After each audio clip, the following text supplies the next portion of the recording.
Was Cyhawk ever more meaningful?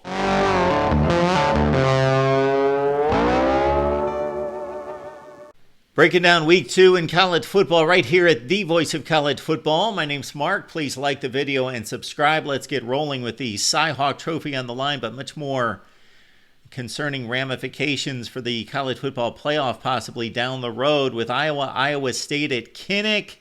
Hawkeyes have dominated the series over the past decade. 9 of 11. It's 47-23 all-time Hawkeyes.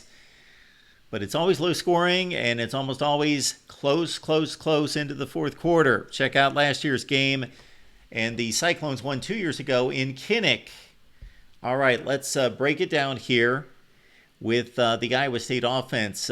Only 48 plays run against North Dakota in a 21-3 win. Rocco Becht, strong as the Big 12 offensive newcomer of the year, followed that up with a strong week 1 showing. 20 of 26, 267 yards, 2 touchdowns, no picks. Abu Sama, one of the best running backs in the Big 12. He's got to be fresh for this one against the Hawkeyes after he carried the ball just 5 times in week 1. And they've got a really strong running back room with the Iowa State Cyclones and wide receiver room led by Jalen Noel. 8 catches for $135 and 1 touchdown. The Cyclone defense is stout but hurting. Taking a double shot to the linebacking core. Will McLaughlin, good player, 46 tackles, 7 TFLs, lost before the season ever started for this game. And now you've got Caleb Bacon, really good player.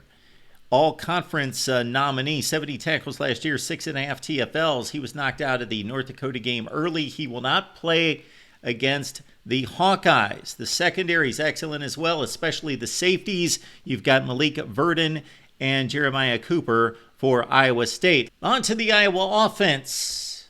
Tim Lester, new offensive coordinator, says, as does Kirk Ferentz, a number of times during the offseason, we're running the same offense. However, the Lester improvement is this. Number 1, the use of motion.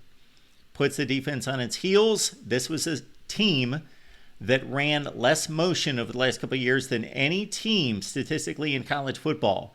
Run motion, put the defense on the heels, give them something to look at, change the eyes, get them moving in the wrong direction. That's point number 1. Point number 2 is play sequence.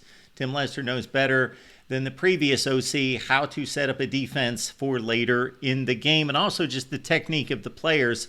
Especially we look at the Tim Lester progression at the wide receiver position with his former team, Western Michigan, and things look good for the Iowa wide receiver crew that was projected to be maybe the worst in the Big 10.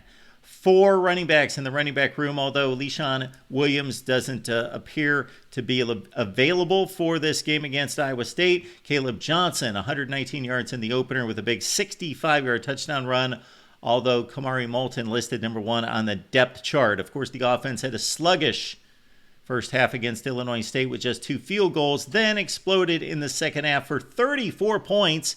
Cade McNamara, 251 through the air, 2 touchdowns, no picks.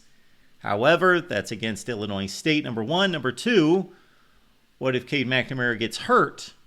Okay, it was good to see him get healthy, work with the wide receivers, get on the same page, and start to get some flow on offense.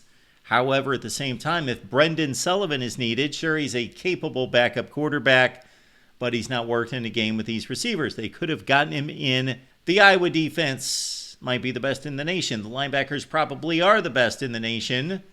And maybe the only opportunity for this Iowa State offensive attack to make hay in this one is, as our buddy Levi Stevenson said the other day on our Iowa show, don't play Iowa football. Open it up. Of course they need the running game, and they should run the ball to keep Iowa's defense honest, but use those wide receivers. So point number 1 in regards to Iowa State's chances of winning this game is just a 2.5-point dog on the road in one of the tougher environments in college football. Is separation, winning the one-on-one battles in the secondary against Iowa's corners in particular. And then for Iowa, I just say run the football. First and foremost, they have to run the ball. They can't rely on the pass. Of course, they've got to be balanced to a certain extent, but run first. And then if they're able to run the football, then, of course, they're going to win this game flat out. Shoot, they win a lot of games without running the football. Does this have college football playoff ramifications? Probably more so for the Hawkeyes than Iowa State. It depends if you are a believer as to whether the Big 12 can get a second seed into the playoffs. Otherwise, Iowa State, all their chips are in the middle of the table during conference play. They're going to have to win the Big 12 most likely, but maybe a second seed if they have a big win against Iowa, then somehow maybe just barely lose the Big 12. But for the Hawkeyes, most likely they don't win the Big 10, but 10-2 could get them to the college football playoff and most likely will. So huge game for the Hawkeyes and arguably the biggest game in the history of this series because of the 12-team expanded playoff. More coverage on this one at from the Hawkeye of the Storm with Corey Bratta, and then, of course, our show with Corey, and we had special guest Levi Stevenson of SB Nation joining us. Please check out that breakdown with Corey and Levi right here at the Voice of College Football.